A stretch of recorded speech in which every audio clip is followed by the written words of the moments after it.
5वी आणि 8वी सरसकट पास धोरण केंद्रीय शिक्षण मंत्रालयाकडून रद्द। 2 महिन्यात फेरपरीक्षा द्यावी लागणार। नापास झाल्यास पुढच्या वर्गात जाता येणार नाही।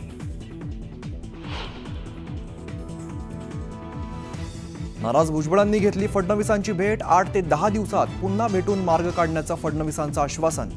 तर भुजबळ महत्त्वाचे नेते तोडगा काढू, फडणवीसांचं वक्तव्य। राहुल गांधींनी परभणीत सोमनाथ सूर्यवंशी आणि विजय वाकोडेंच्या कुटुंबियांची घेतली भेट। दलित असल्याने सोमनाथची हत्या, राहुल गांधींचा आरोप। राहुल गांधी राजकीय हेतूने परभणीत जातीजातीत भांडण लावण्याचं काम सुरू। फडणवीसांचा राहुल गांधींवरती आरोप, तर आरोपींना सोडणार नसल्याचा इशारा। राज आणि उद्धव ठाकरे दोन्ही भाऊ एकत्र आल्याचा महाराष्ट्राला आनंद। मात्र काय निर्णय घ्यायचा हे राज आणि उद्धव ठाकरे ठरवतील, संजय राऊतांचं मोठं विधान। पालकमंत्रीपदावरून महायुतीत रस्सीखेच। ठाण्यासाठी भाजप, रायगडसाठी शिवसेना, तर पुण्यासाठी राष्ट्रवादी आग्रही असल्याची चर्चा। महायुतीतील नेते मिळून तोडगा काढतील, फडणवीसांची प्रतिक्रिया। दालनाच्या पाठोपाठ महायुतीच्या मंत्र्यांना बंगल्याचंही वाटप। चंद्रशेखर बावनकुळेंना रामटेक, राधाकृष्ण विखेंना रॉयल स्टोन, पंकजा मुंडेंना पर्णकुटी, तर शंभूराज देसाईंना मेघदूत बंगला। प्रजासत्ताक दिनी महाराष्ट्राचा चित्ररथ नाही, महाराष्ट्रावरती अन्याय का, राऊतांचा सवाल। तर चित्ररथाला डावललं नाही, फडणवीसांकडून स्पष्टोक्ती। राज्यावर अवकाळीचं संकट। 26-27 डिसेंबरला उत्तर महाराष्ट्रात, तर 24-25ला विदर्भात पावसाची शक्यता। पुण्यातील सतीश वाघ हत्या प्रकरणी मुख्य आरोपीला अटक। फरार आरोपीला धाराशिवमध्ये पकडलं। माजी क्रिकेटर विनोद कांबळी उपचारासाठी रुग्णालयात। भिवंडीतील रुग्णालयात कांबळीवरती उपचार।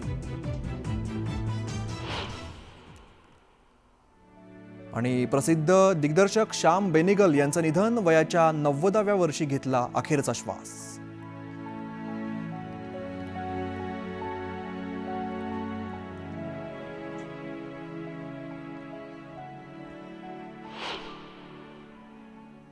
नमस्कार, मी अमित गद्रे। तुम्ही पाहता न्यूज 18 लोकमत आणि या बुलेटिनमध्ये घेऊया बातम्यांचा वेगवान आढावा। दालनापाठोपाठ महायुतीच्या मंत्र्यांना बंगल्याचंही वाटप करण्यात आलेलं आहे। बावनकुळेंना रामटेक, विखेंना रॉयल स्टोन, पंकजा मुंडेंना पर्णकुटी, तर शंभूराज देसाईंना मेघदूत, गणेश नाईकांना पावनगड हा बंगला देण्यात आलेला आहे।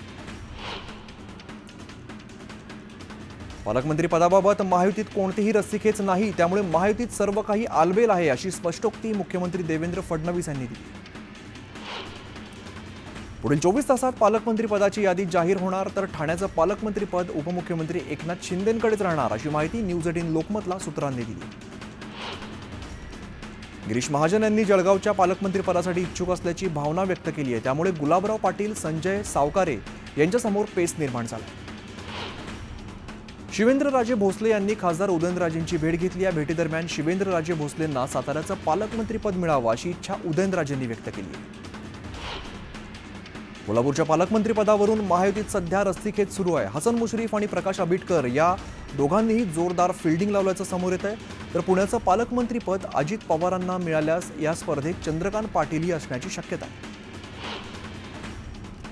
रायगडच्या पालकमंत्रीपदावरून महायुतीत पुन्हा एकदा कलगीतुरा रंगण्याची शर्यत आहे। आदिती तटकर यांनी पालकमंत्री पदासाठी इच्छुक असल्याची माहिती दिली आहे, तर भरत गोगावलेंनी सुद्धा पालकमंत्री पदासाठी दावा केलाय, त्यामुळे रायगडच्या पालकमंत्री पदावरून महायुतीत रस्सीखेच होण्याची शक्यता आहे।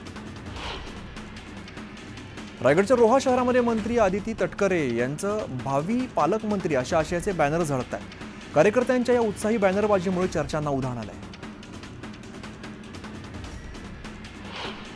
चंद्रशेखर बावनकुळे जर अमरावती जिल्ह्याचे पालकमंत्री झाले तर सर्वांनाच न्याय मिळेल, त्यामुळे अमरावतीचं पालकमंत्रीपद बावनकुळेंनाच मिळावं अशी मागणी रवी राणा यांनी केली। जालन्याचं पालकमंत्रीपद हे शिवसेनेकडे द्यावं अशी मागणी आमदार अर्जुन खोतकर यांनी केलेली आहे। मात्र हा सर्वस्वी अधिकार मुख्यमंत्र्यांचा असेल, असंही खोतकर म्हणाले। सातारा जिल्ह्यामध्ये शंभूराज देसाईंचं जंगी स्वागत करण्यात आलेलं आहे। जेसीबीने फुलांची उधळण करत क्रेनने हार घालण्यात आलेला आहे। दरम्यान पालकमंत्री पदावरून महायुतीत रस्सीखेच नसल्याचं शंभूराज देसाई म्हणाले।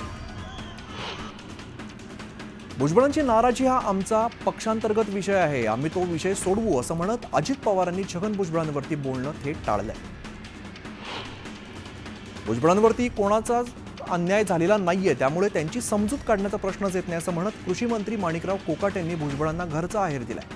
तसंच भुजबळांना त्यांचा मुलगा आणि पुतण्या इतकेच ओबीसी दिसतात असं म्हणत कोकाटे यांनी भुजबळांना डिवचलंय. छगन भुजबळ केंद्रीय गृहमंत्री अमित शहांची भेट घेणार आहेत. फडणवीसांची भेट घेतल्यानंतर भुजबळ शहांची भेट घेणार आहेत. नाराज भुजबळांनी देवेंद्र फडणवीसांची भेट घेतली. फडणवीसांनी माझं म्हणणं ऐकून घेतलं, 8 ते 10 दिवस द्या, पुन्हा भेटून यावर मार्ग काढू, सर्व काही शांततेत घ्या असं फडणवीस म्हणाले अशी माहिती भुजबळांनी दिली. छगन भुजबळ महायुतीतले मोठे आणि महत्त्वाचे नेते आहेत. भुजबळांबाबत स्वतः अजित पवारांना सुद्धा चिंता आहे. तीनही नेत्यांमध्ये भुजबळांबाबत सन्मान आहे, त्यामुळे भुजबळांसारखे नेते आमच्या सोबत असलेच पाहिजे असं वक्तव्य फडणवीसांनी केलंय. महायुतीच्या विजयामागे ओबीसींचा मोठा वाटा आहे. फडणवीस ही ओबीसींचं नुकसान होऊ देणार नाहीत असं छगन भुजबळांनी स्पष्ट केलंय. भुजबळांवरती अन्याय झाला, महायुतीने त्यांची मतं घेतली आणि त्यांना बाजूला केलं. मात्र भुजबळ आता नवा पर्याय शोधत असतील तर त्यांना शुभेच्छा आहेत अशी प्रतिक्रिया वडेट्टीवारांनी दिली. छगन भुजबळ अतिशय मोठे नेते आहेत, त्यामुळे त्यांचं अस्तित्व नाकारता येणार नाही. त्यांना मंत्रिमंडळात घ्यायला हवं होतं, पण त्यांच्या पक्षात नेमकं काय झालं हा त्यांचा अंतर्गत विषय आहे असं वक्तव्य मंत्री गिरीश महाजन यांनी केलंय. छगन भुजबळ यांना मंत्रिपद द्यावं या मागणीसाठी वर्ध्यामध्ये भुजबळ समर्थकांनी आंदोलन केलंय. ओबीसी समाजातील नागरिकांचाही या आंदोलनामध्ये मोठ्या प्रमाणात सहभाग होता. उपमुख्यमंत्री एकनाथ शिंदे त्यांच्या संपूर्ण कुटुंबासह दर या गावात आहेत. यावेळेला श्रीकांत शिंदेंनी आपल्या मुलाचा व्हिडिओ सोशल मीडियावरती शेअर केला. शंभूराज देसाईंनी नाना पटोलेंवरती निशाणा साधलाय. नाना पटोलेंना संजय राऊतांची संगत लागल्याने ते अशी वक्तव्य करतात असा टोला शंभूराज देसाईंनी नाना पटोलेंना लगावलाय.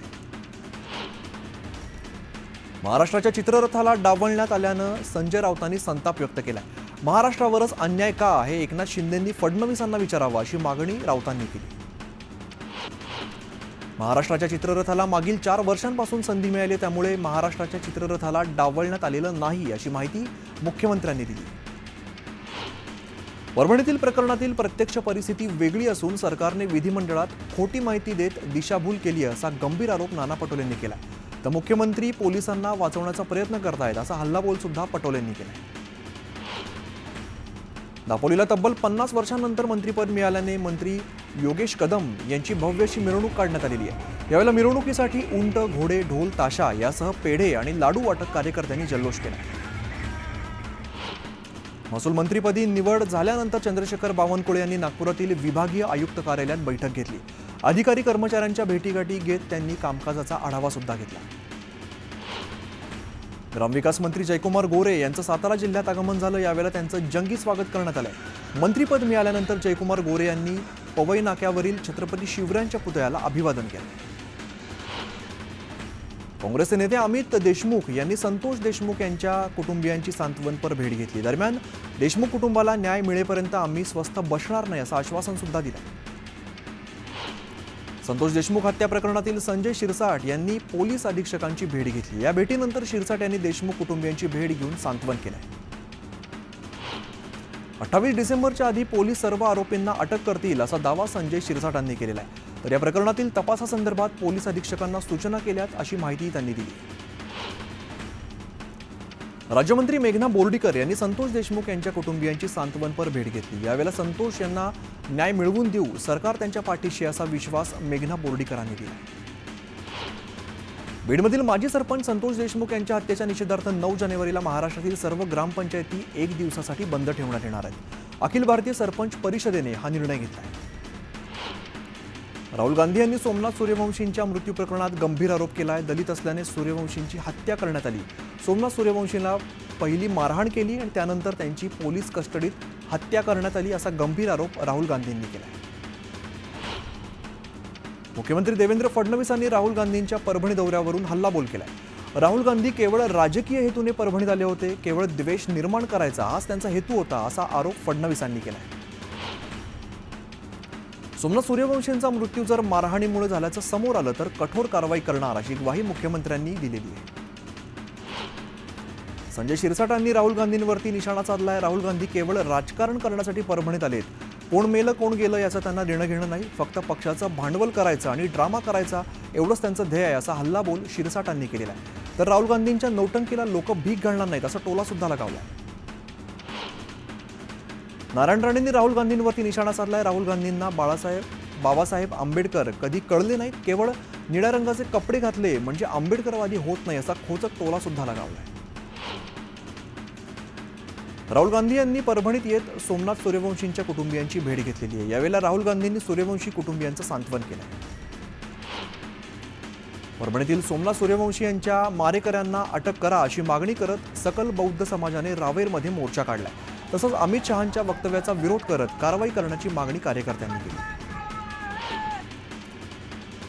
नो डिटेन्शन पॉलिसी शिक्षण मंत्रालयाकडून रद्द करण्यात आलेली आहे। त्यामुळे 5वी आणि 8वी मध्ये नापास झालेले विद्यार्थी नापासच असणार आहेत। या विद्यार्थ्यांना 2 महिन्यात पुन्हा एकदा परीक्षा द्यावी लागणार आहे। तसंच त्यांना पुढच्या वर्गामध्ये प्रवेश मिळणार आहे। बदलापुरातील बेकरी चालकांनी आज बंद पुकारलेला आहे। पाव बनवण्याचं साहित्य महागल्याने पावाच्या लादीत 3 रुपयांची वाढ करण्याचा निर्णय घेण्यात आलाय। त्यामुळे महागाईच्या विरोधात बेकरी बंद चालकांनी बंद पुकारलाय।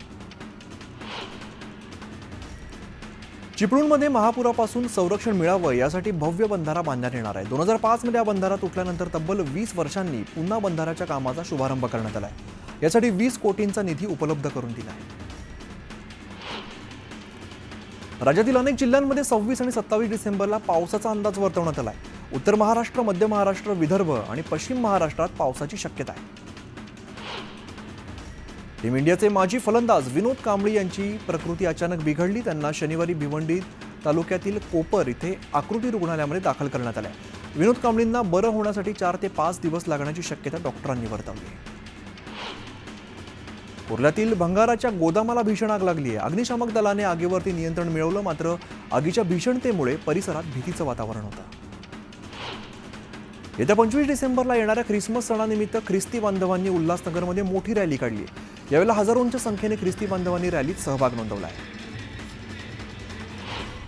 चेंबूरमधील महिला सुलभ शौचालयात रात्रीच्या सुमारास एक व्यक्ती घुसला। त्यानंतर महिलांनी आरडाओरड केली। त्याने एका महिलेला मारहाण केली, मात्र महिलेचा आवाज ऐकताच आजूबाजूच्या लोकांनी एकत्र येत त्या इसमाला चोप दिलाय आणि पोलिसांच्या स्वाधीन केलाय। पेन्शनमध्ये वाढ करण्यात यावी म्हणून दिव्यांगांनी पोस्टकार्ड लिहून सरकारचं लक्ष वेधण्यासाठी आंदोलन केलंय। लाडक्या बहिणींसाठी करताय तर दिव्यांगांना सुद्धा 6,000 देण्यात यावे अशी मागणी आंदोलनकर्त्यांनी केली आहे।